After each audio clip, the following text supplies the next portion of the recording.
being a Black woman to me is powerful. It's about the strength, the overcoming adversity, but also celebrating my uniqueness and the rich culture that I bring to any situation that I encounter.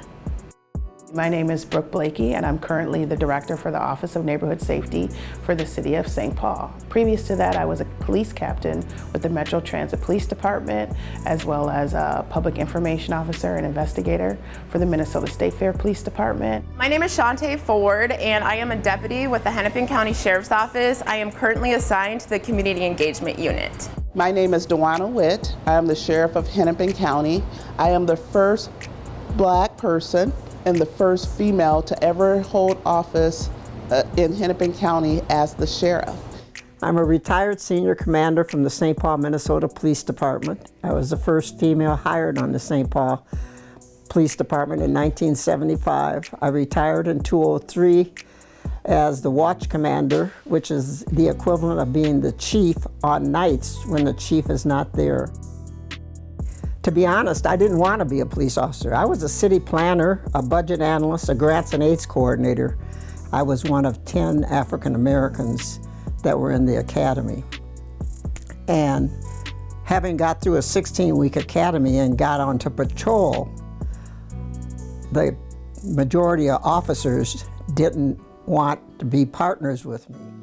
Well, originally I didn't want to be a police officer. My father, who happened to be a Ramsey County sheriff, actually told me not to be a police officer. So I thought, well, since he's telling me not to, there must be something that must be much more interesting. So it was one of those things that I was like, well, I'm going to try it. And then it was also an opportunity for the two of us to actually spend time together. So my first job was with him at the State Fair Police Department.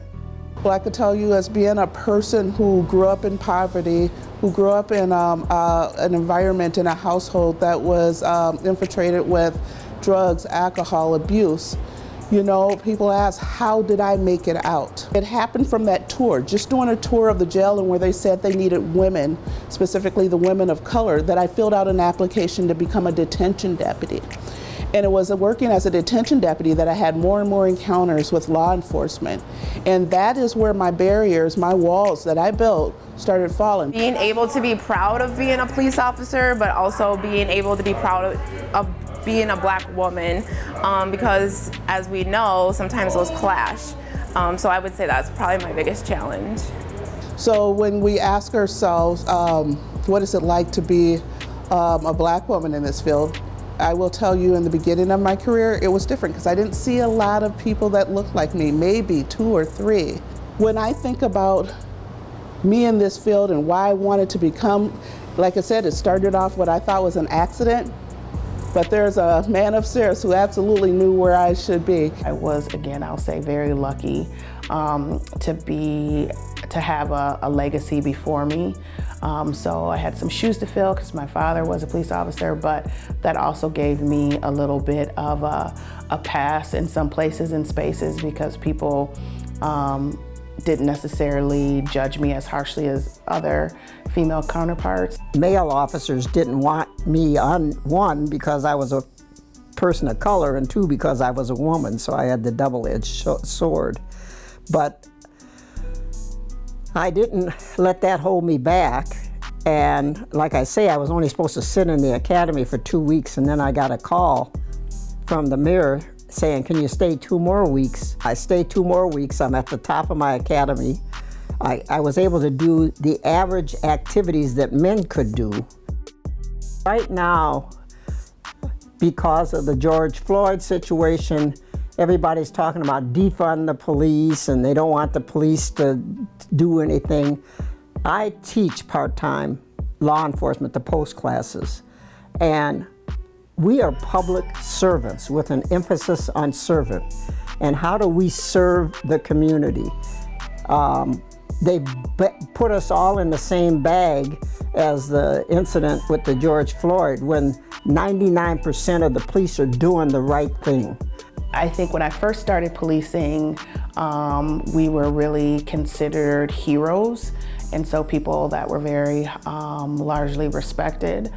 And as time went on, just kind of due to changing views within the country and in our local area since George Floyd, it became really challenging because people no longer viewed us as individuals that were there to help the community, but more as someone that was there to damage the community.